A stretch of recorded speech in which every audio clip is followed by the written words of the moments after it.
Halo, selamat pagi semuanya. Kembali lagi di video di channel YouTube saya terkait dengan akuntansi.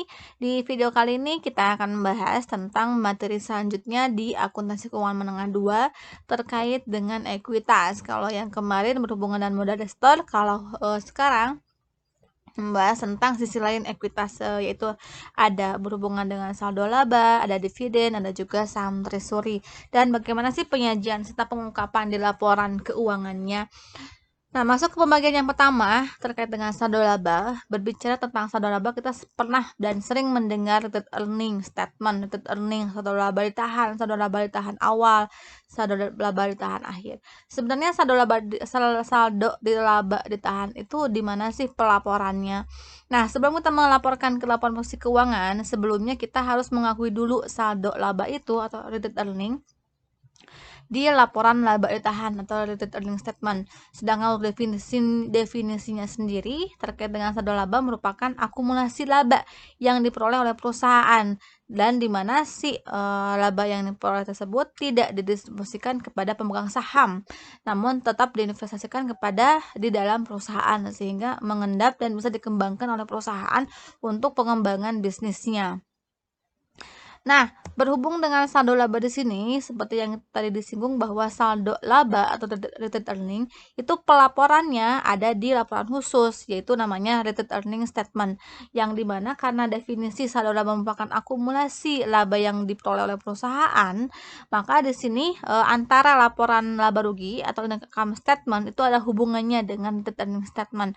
Sebelum kita membuat retained earning statement, kita harus membuat dulu income statement, karena di income statement nanti akan menghasilkan net income atau laba bersih dengan mengurangi jumlah revenue-nya berapa dikurangi dengan jumlah expense, sehingga diperolehlah net income atau net loss. Nah, perolehan income atau loss itu nantinya akan berpengaruh ke saldo laba tahan di laporan laba tahan ini, yang dimana ketika kita akan membuat laporan laba ditahan, kita harus tahu dulu berapa saldo awal dari laba ditahan tersebut. Contohnya tahun 2020 kita ingin membuat laporan laba ditahan. Nah, berapa sih saldo laba ditahan awalnya? Nah, untuk mengetahui tersebut kita bisa mengacu ke perolehan saldo laba ditahan akhir tahun sebelumnya. Berarti kita harus melihat di saldo laba tahun kemarin 2019, karena saldo akhir itu akan menjadi saldo awal di periode selanjutnya. Nah, karena di sini antara dua laporan keuangan ini saling berhubungan, maka ketika perusahaan tersebut memperoleh income, si income tersebut akan menambah saldo laba ditahan. Tetapi kalau sepertinya si saldo laba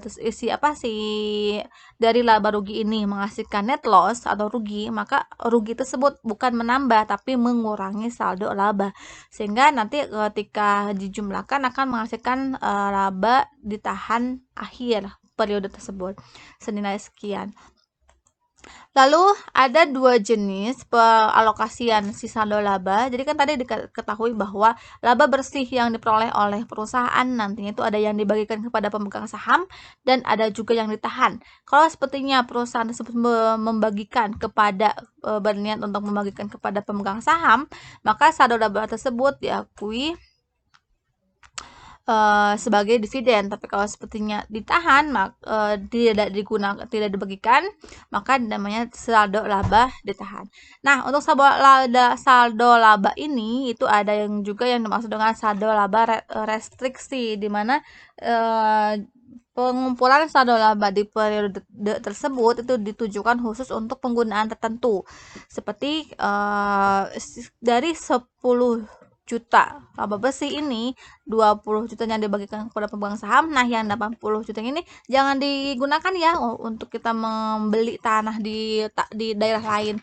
Nah, itu disebut dengan saldo laba yang direstriksi.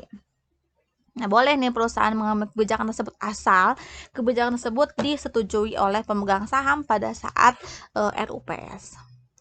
Lalu selanjutnya, untuk pengakuan dan pengukuran, tadi kan disinggung bahwa untuk di dalam laporan laba ditahan atau retained earning statement itu ada komponennya, ada saldo laba ditahan awalnya berapa, saldo laba di tanggal 1 setiap bulan atau setiap periode, ditambah dengan laba bersihnya, lalu dikurangi dengan rugi bersih jika ada, dan dikurangi dengan dividen. Tapi kalau sepertinya tidak ada pembagian dividen, tidak perlu ada pengurangan dividen, sehingga diperolehlah saldo laba akhir. Lalu masuk yang kedua, terkait dengan dividen. Tadi kan sempat disinggung bahwa dari laba yang diperoleh oleh perusahaan tersebut, yang dimana laba tersebut dibagikan kepada pemegang saham, maka diakui sebagai dividen. Tetapi kalau laba bersih yang diperoleh itu tidak dibagikan kepada pemegang saham, maka kita akui sebagai saldo laba. Untuk dividen ini dilaporkan di laporan laba ditahan, bukan di laporan posisi keuangan. Sehingga nanti dividen itu akan mengurangi saldo laba di periode tersebut.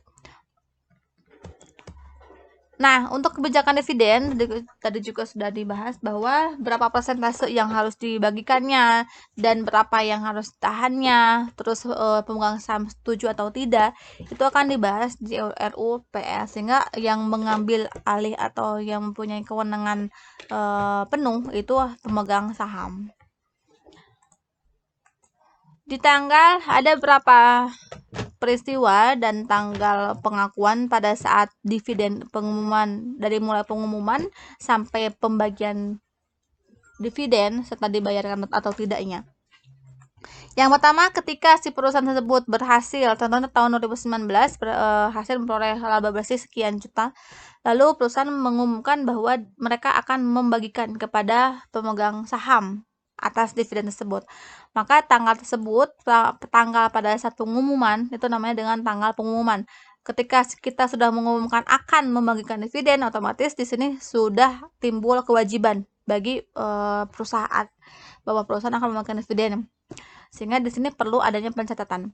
Lalu yang kedua, itu ada tanggal ex dividen. Nah, tanggal ini si perusahaan harus menyortir dulu, ada nggak nih pemegang saham yang tahun kemarin ini ada yang keluar atau tetap. Siapa saja nih yang keluar dan tidak tercantum sebagai investor. Kalau sudah tidak tercantum sebagai investor, maka tidak berhak atas perolehan dividen. Sehingga ada perlu waktu 1 atau 2 hari bagi perusahaan untuk melis siapa sih yang masih tercantum atau yang masih tercatat sebagai investor di perusahaan tersebut. Sehingga di tanggal tersebut, pada saat transaksi pengelisan ex dividen tersebut, perusahaan tidak perlu melaksanakan penjurnalan, hanya mencatat sebagai administrasi saja. Lalu yang ketiga itu tentang tanggal pencatatan. Nah, setelah diperoleh, dari 100 investor ini tinggal 80 investor nih, sehingga kita tinggal mencatat berapa nih jumlah yang harus kita bayar nanti gitu. Sehingga tanggal pencatatan tersebut tidak perlu juga membuat jurnal umum, hanya mencatat sebagai administrasi saja bahwa yang perlu dibagikan dividennya kita sebarkan ke 80 orang. Lalu yang keempat, itu ada tanggal pembayaran harusnya tinggalan hiji juga.